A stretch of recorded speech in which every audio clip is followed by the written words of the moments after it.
I had just finished another 12-hour shift. My name is Brian Thompson, and for the past 4 years, I had been working at Grayson Tech Services as a project manager. It was one of those jobs where you give everything and get back the bare minimum.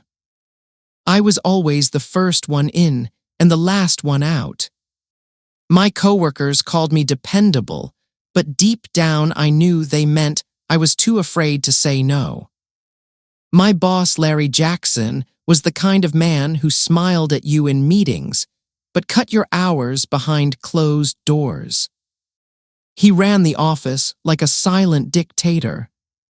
If you challenged him, even a little, you became invisible. It was a Thursday morning when everything came to a head. We had just wrapped up the biggest project of the quarter, and I had personally overseen every moving piece. I expected a conversation about a raise, or at the very least, some recognition. But instead, Larry called me into his office and said something I will never forget. "Brian, I heard you have been talking about wanting more money. If you are not happy with your salary, the door is open." That line cut deeper than he knew. I sat in silence as his words echoed in my mind. The door is open. He said it like it was a gift, like he was doing me a favor by offering me a way out. I could feel something shift inside me. I was tired of being grateful for scraps, tired of shrinking myself to fit into spaces that were never built for me to grow. So I stood up slowly. I looked Larry right in the eyes and I said, "Thank you for the clarity." Then I walked out. No notice, no backup plans, no fear. But I did have something more important. I had a fire in my chest and a decision to change everything. What Larry did not know is that I had been quietly preparing for this moment. I had a journal at home with something I called the escape plan.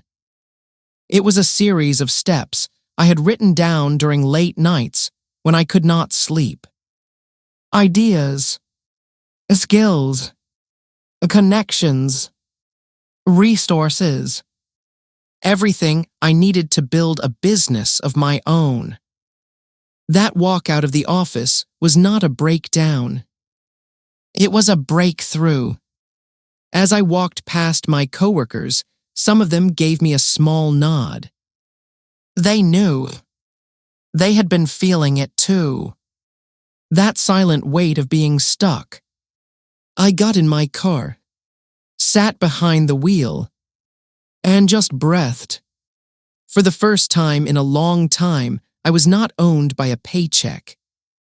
I was free. Not financially. Not yet. But mentally. And that was the start. I went home that day and opened the notebook. The title on the first page read, "Start before you are ready." And that is exactly what I did. That night I barely slept. I kept staring at the ceiling, thinking about the words that started it all. If you are not happy with your salary, the door is open. Over and over. But instead of feeling regret or fear, I felt something else.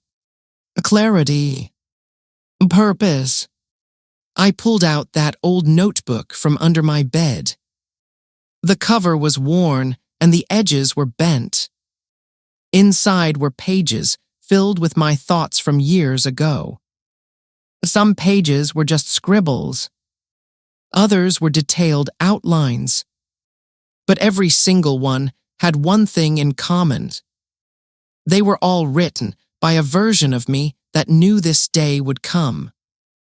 The first step was simple. Take inventory. Not of things, but of skills. What did I know how to do? What did people always come to me for? What problems had I solved that someone might pay me to solve again? As I wrote it down, I realized I had more value than I had ever given myself credit for. Project management, team leadership, client communication, process optimization, and most importantly, problem solving. I wrote it all down in a list that took up 2 full pages. The second step was research. I needed to know what people were paying for those kinds of services. So I spent the next 3 days online, reading blogs, watching videos, taking notes. I discovered something that lit a fire in my chest. Freelancers were getting paid more than I made in a month for projects I could do in my sleep. I was not behind. I was just misaligned. I had spent years making someone else rich when I could have been building something for myself. The third step in the escape plan was to build a brand. Not a fake logo or fancy website, but a message. A reason for someone to trust me with their business. So I wrote my story again. Not for therapy, but for clarity. I called it From Overlooked to Overbooked. It was a short 2-paragraph bio about who I was and why I do what I do. I shared it in a few online communities I had been a part of for years, but never really engaged with. To my surprise, people responded. They reached out. They asked questions. One of them, a woman named Susan, who ran a small e-commerce business, asked if I could help her organize her workflow. I said yes without hesitation. I charged her $150 for 5 hours of work. It was not much, but it was more than I had ever made for that kind of help. And it was mine. Not a paycheck from a company. Not a direct deposit from some faceless payroll system. But real money from real value.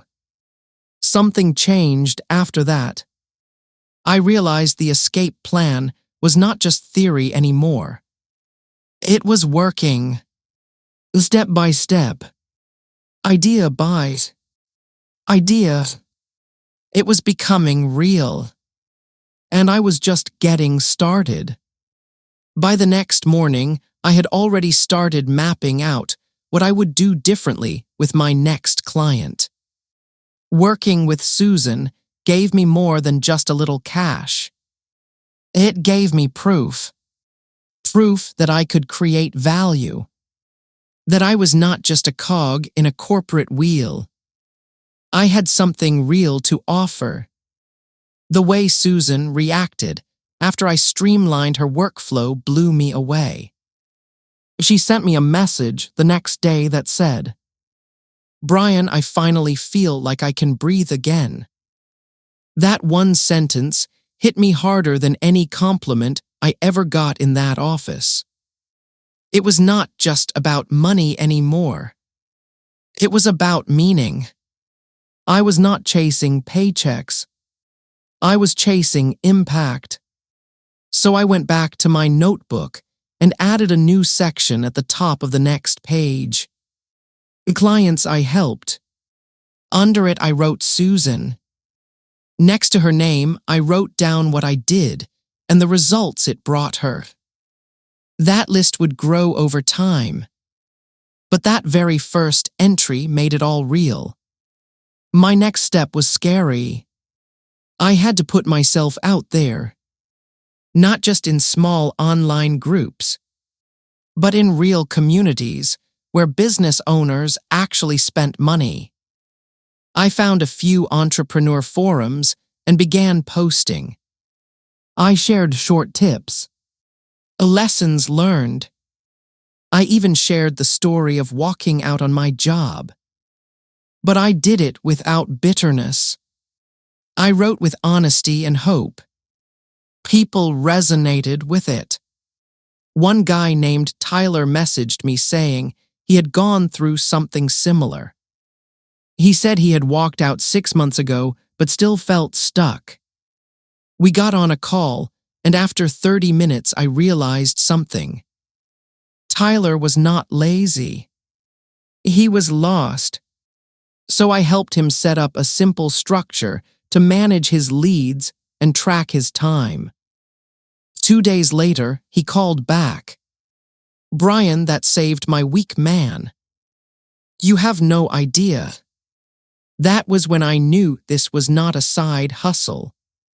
This was a calling. I was not just building a business. I was building a bridge for people who felt stuck like I did.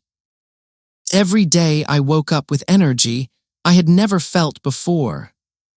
I was still scared, still uncertain, but I was also alive. Really alive. I created a simple landing page using a free tool. Nothing fancy. Just a headline that said, "Feel stuck in your business? Let's fix that." Under it was a form to book a free clarity call. I shared it on my socials. I had less than 300 followers. But within a week, I had 4 bookings. And one of them turned into my first $500 client. $500 for 2 days of work. And every hour I worked felt light. Like I was finally swimming with the current instead of against it. That week, I made more than I used to make in 2 weeks at the company. And I did it helping people who actually appreciated the work. The door my boss pointed to was supposed to be an ending. But it turned out to be the entrance to something way better. And this was still only the beginning. By week 3 of walking out that office door, I had 3 paying clients and a calendar that finally made sense. No more pointless meetings. No more pretending to be busy so I could look productive. Every task I took on had a purpose. But then something happened that tested everything I had built so far. One of my early clients, named Jason, suddenly went silent halfway through our project. No emails. No messages. Nothing. At first, I thought he was just busy. But after 5 days, I got that gut feeling. Something was off. I logged into the workspace we shared and saw that he had deleted the shared folders. Just gone. And with it, the final half of the payment he was supposed to make. I was furious. Not because of the money, but because it reminded me of the office life I left behind. That feeling of being powerless. But this time I had a choice. I opened my notebook and wrote 1 sentence across a new page. You do not control how people treat you, but you control what you do next. Instead of letting it kill my momentum, I used it. I took the experience and turned it into a lesson. I created a guide called Red Flags in Client Work. It was simple. 5 things to watch out for before taking on a new project. I shared it online. And that single post brought in 3 discovery calls in 1 day. People were thankful for the transparency. They said it helped them avoid sketchy deals. So in a way, Jason actually helped me build credibility. God has a way of turning disappointments into direction. And that redirection made me start thinking differently. I was not just freelancing. I was designing a life. So I set new rules. Rule 1. Every project must have a contract. Rule 2. I only work with people I have a gut yes about. No more ignoring red flags. Rule 3. Every failure becomes content. Every challenge becomes a post or a lesson someone else can use.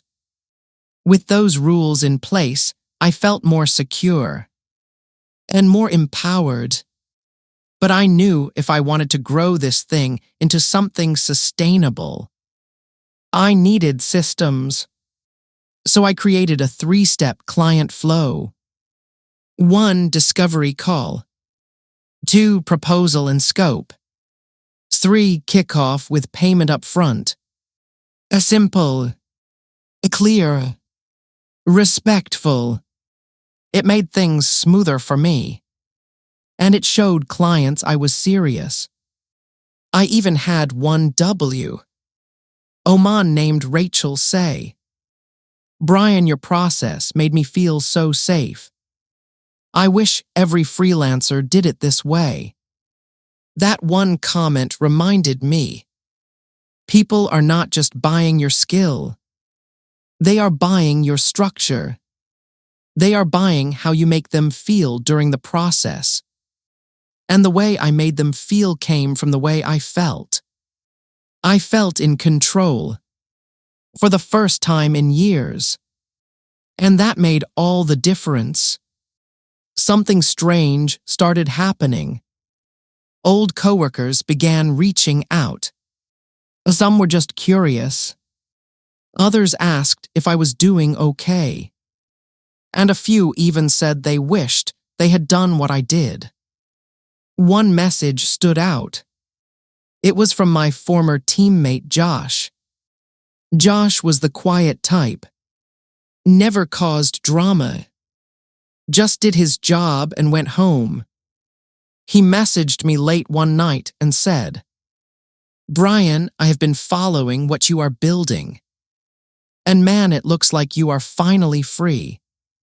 I do not know what you are doing exactly, but I can tell you are not the same." That message made me realize something powerful. People are always watching, even when they say nothing, even when they do not like or comment.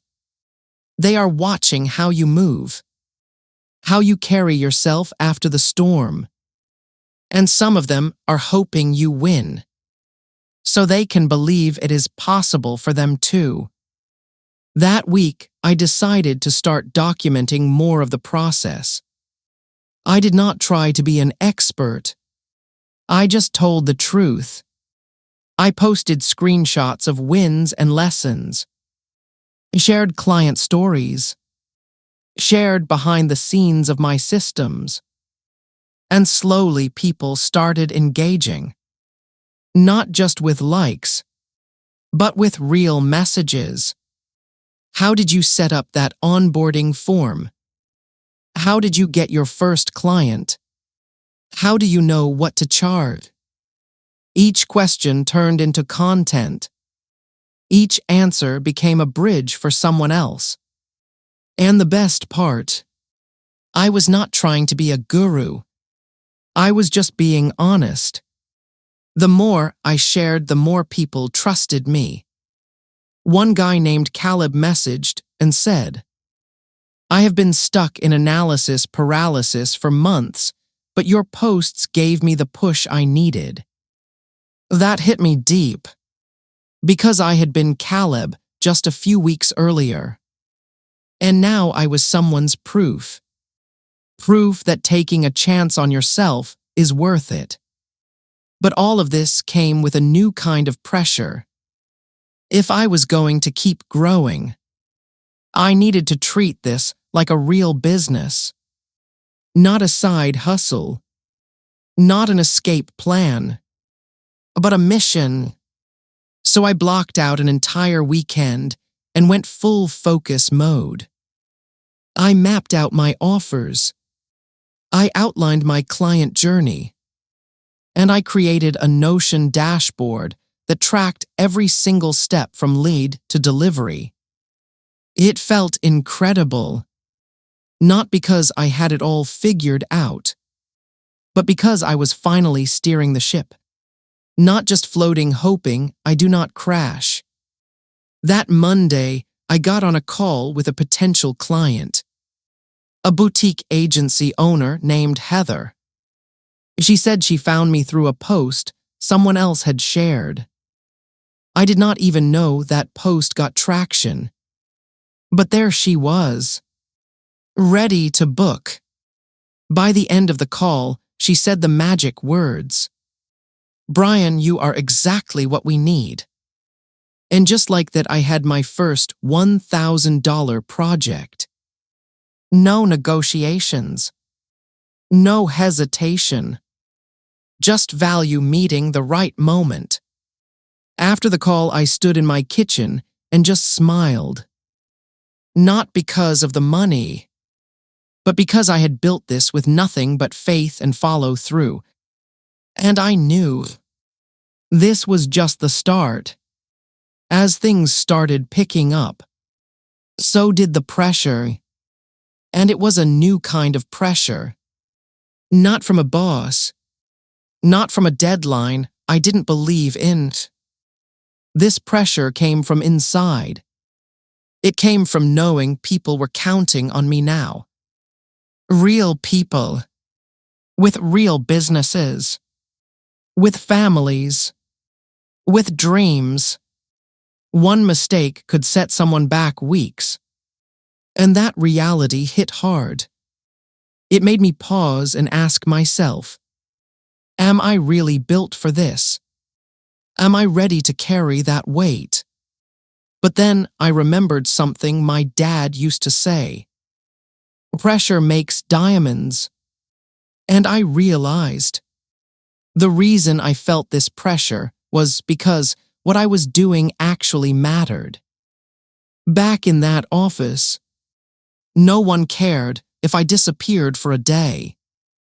Now, if I missed a deadline, it impacted someone's revenue, someone's growth, someone's belief in themselves. That is heavy, but it is also sacred. So I made a promise to myself. Do not chase ease. Chase excellence. Not perfection, but progress.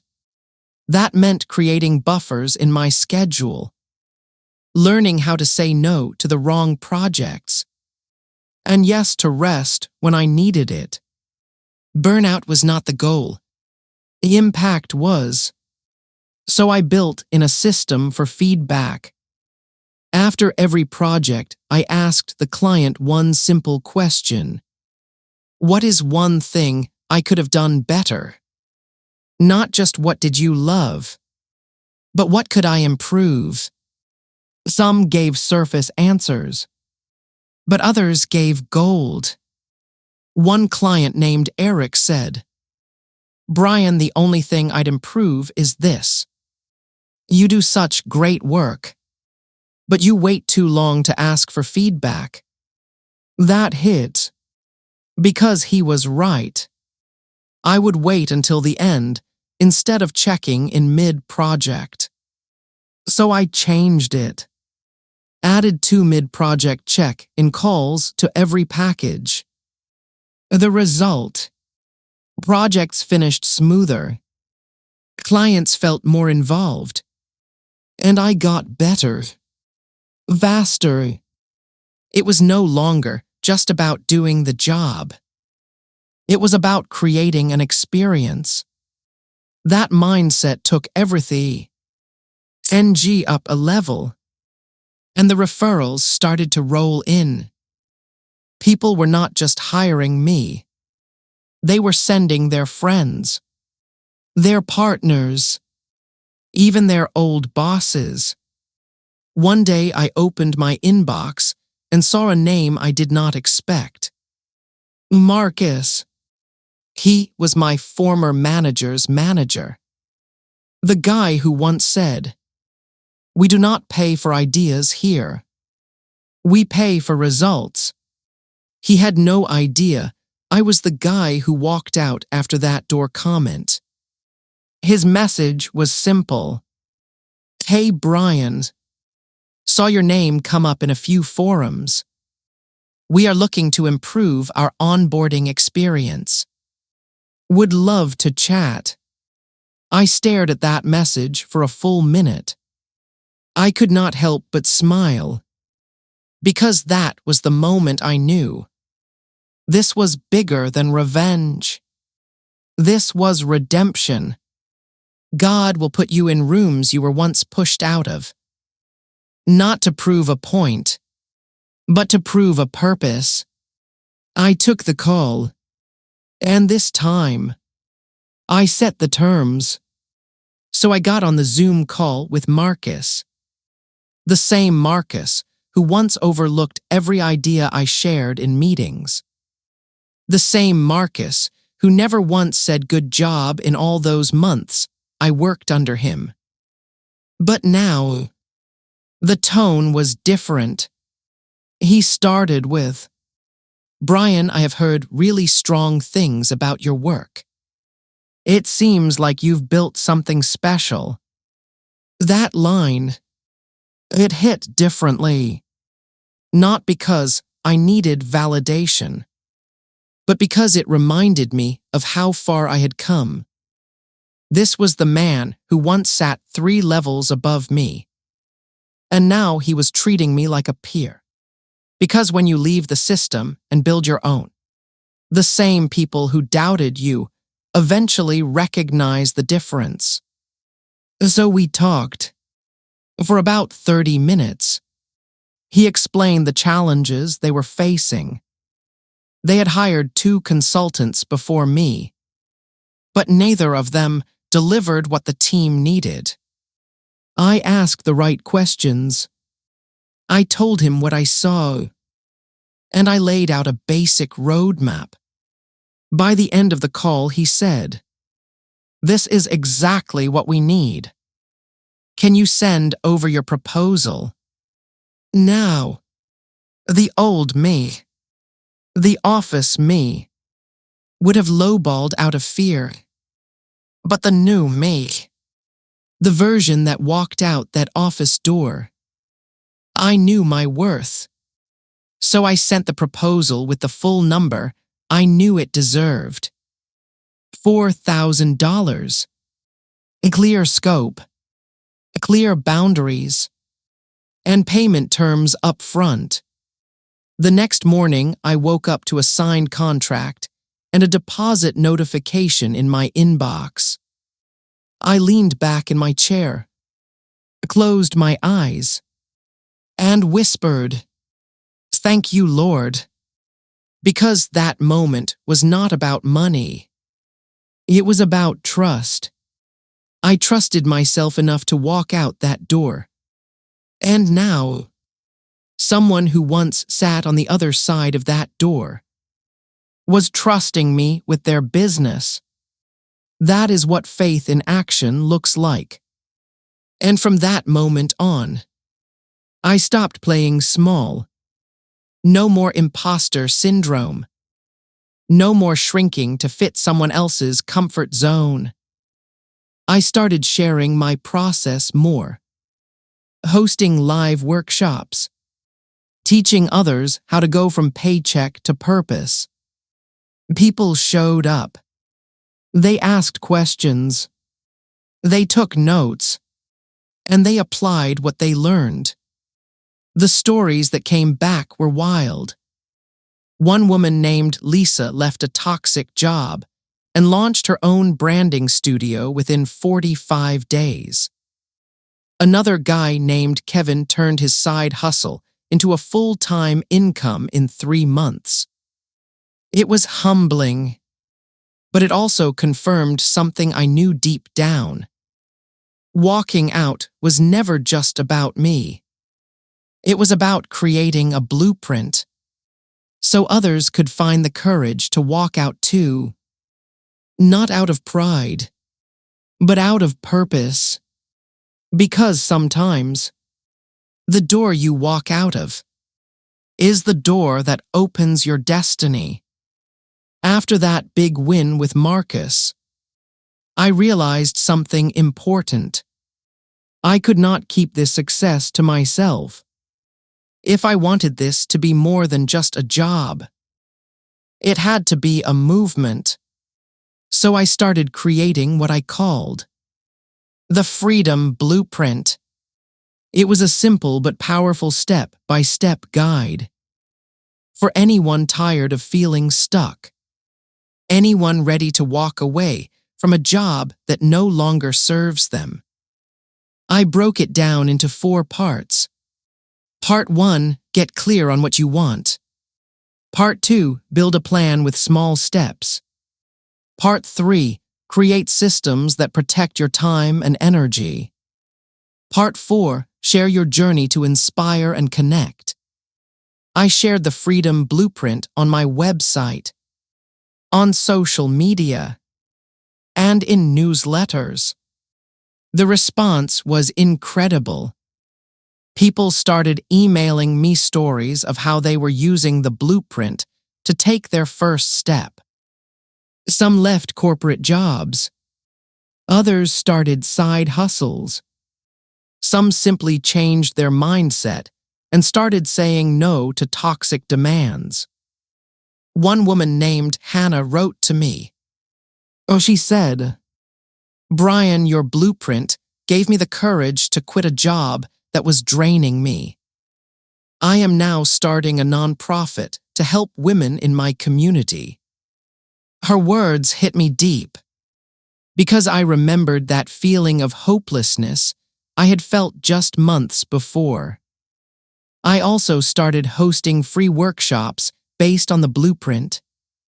Every week, I invited people to ask questions, to share fears, to celebrate wins. Those sessions grew from 5 people to 50 in a matter of weeks.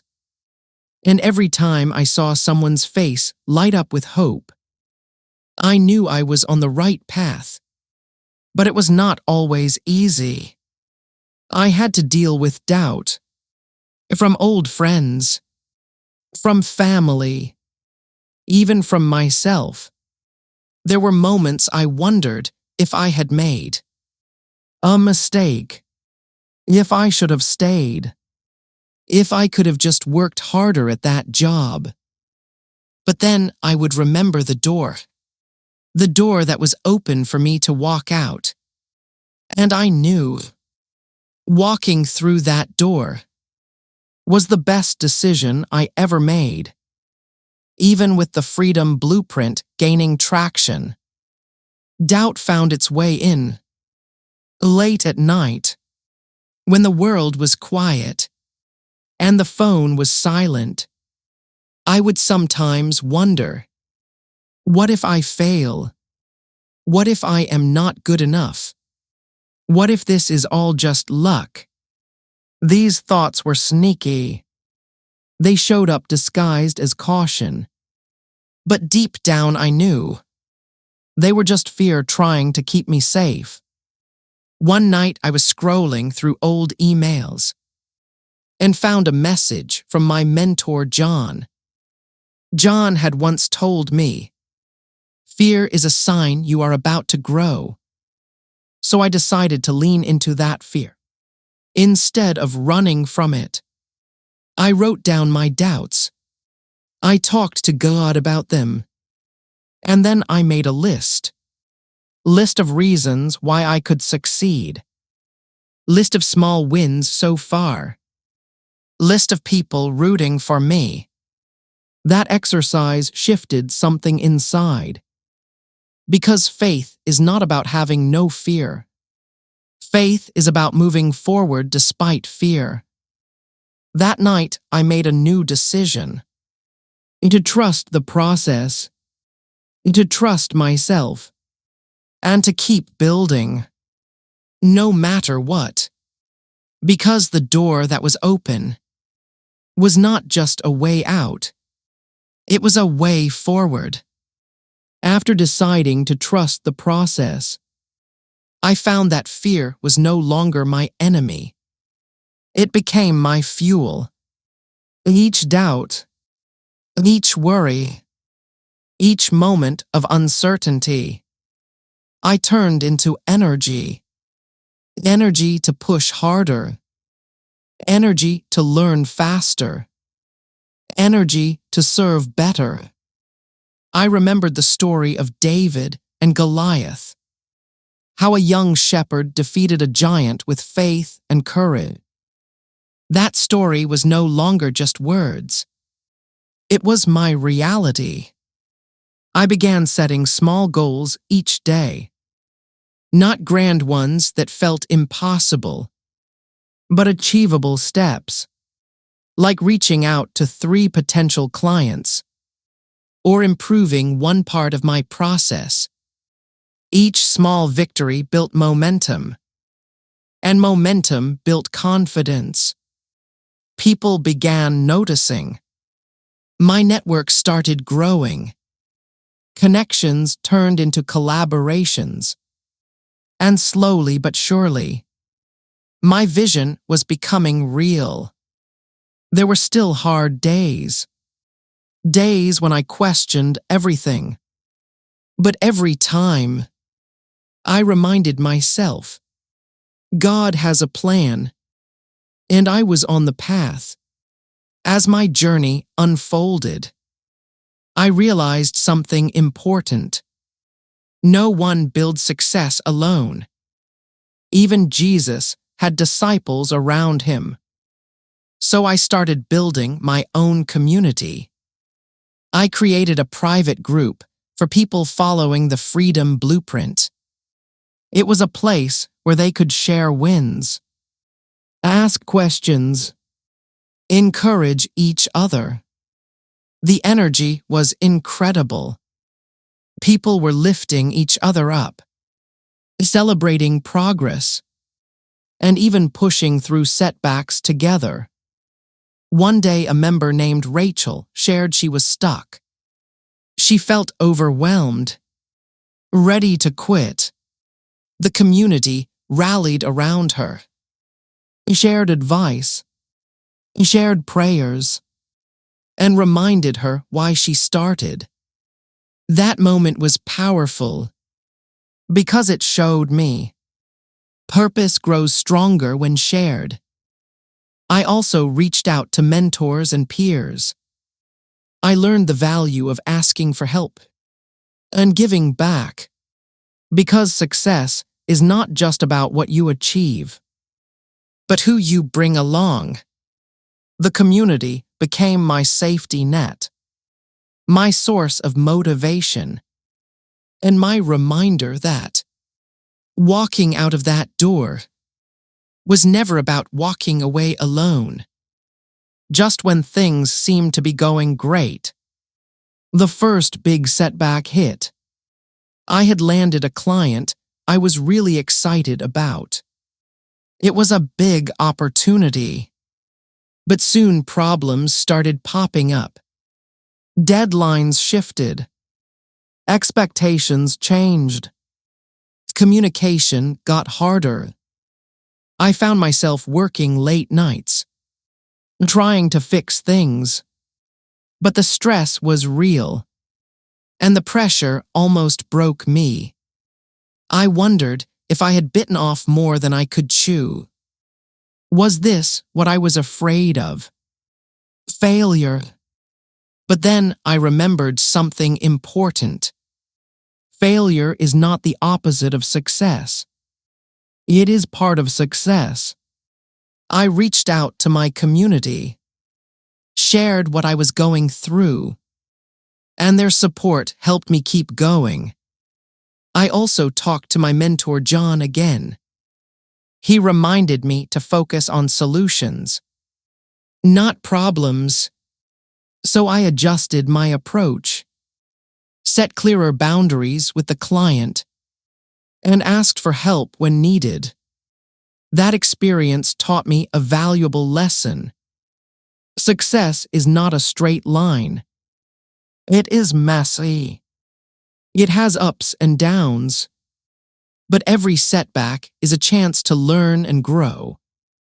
I kept moving forward, stronger and wiser. After that tough setback, I took some time to reflect. I asked myself what really mattered. Was it just about the money? Or was there a deeper calling? I realized it was about freedom. Freedom to create. Freedom to help others. Freedom to live on my own terms. That clarity changed everything. I started saying no to projects that did not align with my values. I focused on clients who shared my vision, and I made time for things that filled my soul, like volunteering at my church, mentoring young professionals, and spending more time with my family. This new purpose gave me energy. It gave me joy. It made the hard days worth it.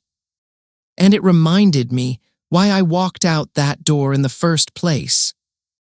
It was not just about leaving a bad job. It was about walking toward a better life. One built on faith, purpose, and freedom. One morning, out of nowhere, I got a call that changed everything again. It was from my old boss, Marcus. He said he wanted to meet. Curious but cautious, I agreed. When we met, Marcus apologized for how he treated me before. He said he had underestimated my potential. Then he offered me a partnership. Not just a job or contract, but a real partnership. He wanted me to help lead a new division focused on innovation and employee growth. It was unexpected and tempting, but I had to be honest with myself. Was this the path I wanted to take? To return to the system I once walked out of? Or to keep building something on my own terms? After praying and reflecting, I thanked Marcus but declined. I realized my journey was not about climbing someone else's ladder. It was about building my own. That day I felt peace, because I had chosen faith over fear, freedom over familiarity, and purpose over position. That was the real blessing. Looking back on everything, there are some lessons that stand out. First, never let fear control your decisions.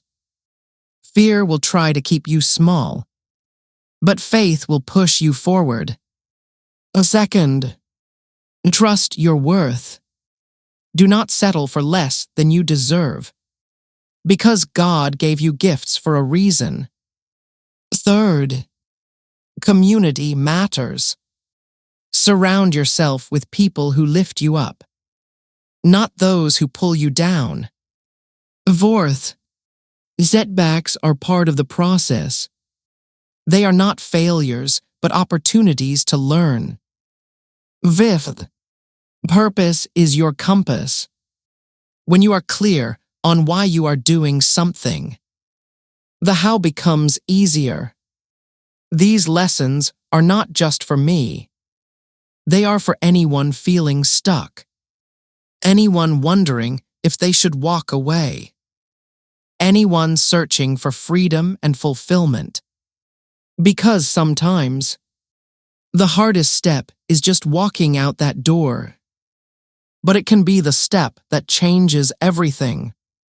As my story grew, I realized it was not just about me anymore. It was about others who needed to hear. So I started sharing more openly. On YouTube, on social media, in podcasts, I told my truth. The struggles, the doubts, the victories. People responded. They thanked me for being real, for showing them that walking away from a bad situation could lead to something better. I received messages from viewers saying, "Your story gave me hope. It made me believe I could do the same." That was powerful because it meant my journey had a purpose beyond myself. It reminded me that sharing your story is one of the most powerful ways to inspire change. With every story shared, with every person inspired, I realized this was just the beginning, not just of my career, but of a movement to empower others, to choose faith over fear, to walk through open doors, to create lives they love. I started planning new projects, workshops, books, community events, all focused on helping people find their own freedom. I knew the road ahead would have challenges, but I also knew, with faith, with community, with purpose, anything was possible. This new beginning felt like a fresh breath, a second chance, and I was ready to embrace it. Looking back now, I see how walking out that door changed everything. It was not just about leaving a job or salary. It was about stepping into faith, stepping into purpose, stepping into freedom. That door remains open for anyone willing to take the step. It is scary. It is uncertain. But it leads to growth, to new opportunities, to a life you can be proud of. So if you ever hear a boss say, "If you are not happy with the salary, the door is open," remember, that door is a chance, a challenge, a calling. Walk through it with courage, with a plan, and with faith. Because sometimes the best things in life start with a simple step, and that step can change your life forever.